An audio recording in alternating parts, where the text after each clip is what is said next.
Shalom teman-teman, perkenalkan namaku Andreas. Aku akan sharing mengenai Daily Devotion Westlake. Pertama kali itu aku diajakin Losa Anton buat masuk ke Daily Devotion Westlake. Aku bisa dibilang orangnya itu rutin dalam baca Alkitab. Cuman jujur aku itu rutin karena wajib. Karena aku udah masuk ke Daily Devotion Westlake, jadi menurutku aku harus wajib membaca Alkitab. Tapi seiring berjalannya waktu, ada beberapa pasal Alkitab yang ingin membuatku terus-menerus membaca Alkitab. Dan di sini menurutku itu Alkitab sama kayak novel, cuman Alkitab lebih ke fakta sedangkan novel lebih ke fiksi. Karena di situ Alkitab jalan ceritanya menarik dan banyak tokoh yang membuatku belajar dari latar belakang tokoh tersebut.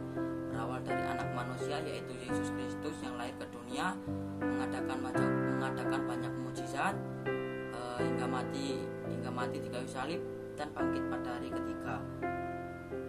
Bukan sampai situ, aku baca Alkitab pada kitab Kisah Para Rasul bacaan minggu ini. Di kitab Kisah Para Rasul, aku belajar dari seorang murid Yesus, yaitu Rasul Petrus dan Yohanes.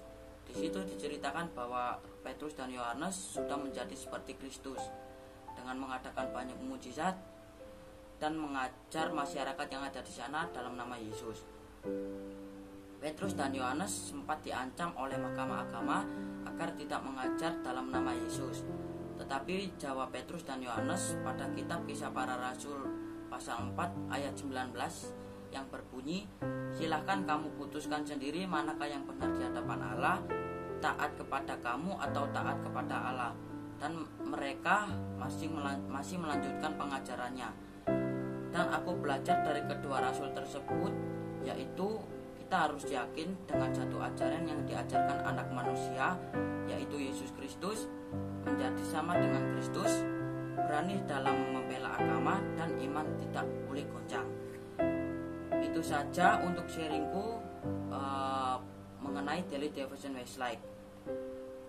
Terima kasih, Tuhan Yesus memberkati. Halo, nama saya Jenova dan sekarang saya akan sharing tentang bagian Alkitab yang terdapat di Yohanes 4 ayat yang ke-13 dan 14 yang berbunyi, "Jawab Yesus kepadanya, barang siapa minum air ini ia akan haus lagi. Tetapi barang siapa minum air yang akan kuberikan kepadanya, ia tidak akan haus untuk selama-lamanya. Sebaliknya air yang akan kuberikan kepadanya akan menjadi mata air di dalam dirinya yang terus-menerus memancar sampai kepada hidup yang kekal." Jadi menurut saya menggambarkan air yang di bagian pertama sebagai barang-barang duniawi. Misalnya seperti mobil-mobil, tas-tas mewah, baju-baju yang keren. Semua itu bisa mendatangkan kebahagiaan bagi kita manusia. Tetapi coba kita lihat-lihat lagi, orang-orang yang memiliki semua itu pada akhirnya mereka jadi bosan dengan barang-barang yang mereka miliki, dan akhirnya mereka lari membeli barang-barang yang lainnya. Ini menunjukkan bahwa kebahagiaan yang didapatkan dari hal-hal duniawi tidak akan pernah membuat kita puas.